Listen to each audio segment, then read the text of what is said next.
Pourquoi vous attendez toujours qu'il soit trop tard?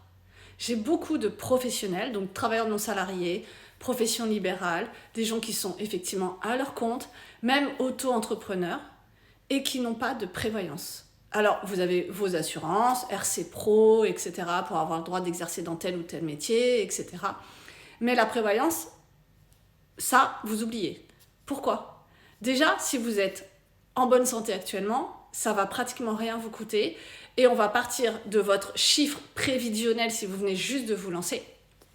On va regarder pour vous garantir au moins de l'arrêt maladie, de l'arrêt de travail, de l'incapacité et voire de l'invalidité pour la plupart d'entre vous, pour en plus, si vraiment tu ne vois plus de clients, tu ne vois plus de patients en fonction de ta profession et que tu te retrouves effectivement alité et que tu n'as plus d'argent qui rentre, la prévoyance, ça sert à ça.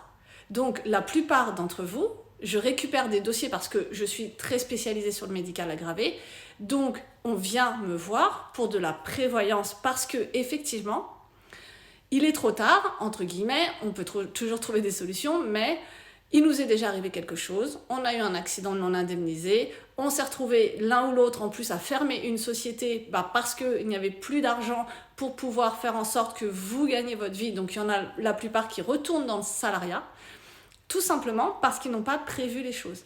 Une prévoyance aujourd'hui, ça peut coûter de l'argent en fonction évidemment du montant qu'on emprunte, en fonction de notre âge, en fonction de notre profession et en fonction par exemple de notre caisse. Une caisse, c'est la Sécu comme vous la connaissez pour certains, mais ça peut être la Carpimco, ça peut être plein de caisses différentes, la SCI, etc.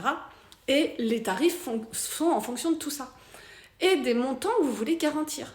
Maintenant, c'est comme le reste, il y a des devis à faire, il y a des compagnies qui nous accompagnent. Oui, sur le médical, même si tu veux te lancer à ton compte alors que, je sais pas, tu as été salarié toute ta vie et que tu as eu un cancer ou que tu as eu une pathologie et que tu te dis que de toute façon on ne voudra pas de toi, c'est faux. On peut trouver des compagnies qui nous suivent sur pas mal de pathologies, encore une fois. Ça dépend encore une fois de ta situation médicale à l'instant T, mais encore une fois, on peut remodifier le contrat, on peut le changer, on peut faire plein de choses. C'est très important que vous compreniez que c'est pas le jour où vous êtes à l'hôpital. Moi, j'ai quelqu'un qui m'a appelé comme ça. C'est quelqu'un avec qui j'avais déjà discuté auparavant.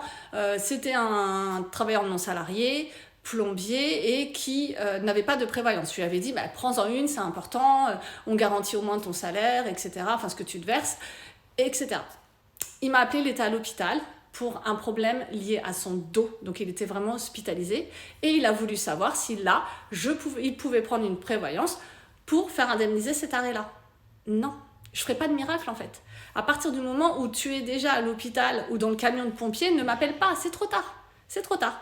Par contre, si vous voulez prendre les devants parce que vous êtes en bonne santé, parce que vous avez un projet, parce que vous êtes déjà même auto-entrepreneur ou travailleur non salarié à votre compte depuis 8 ans, mais que vous n'y avez pas pensé, c'est pas grave, on le fait maintenant. Et pour les autres qui ont un projet, mais faites une prévoyance, il n'y a rien de plus important.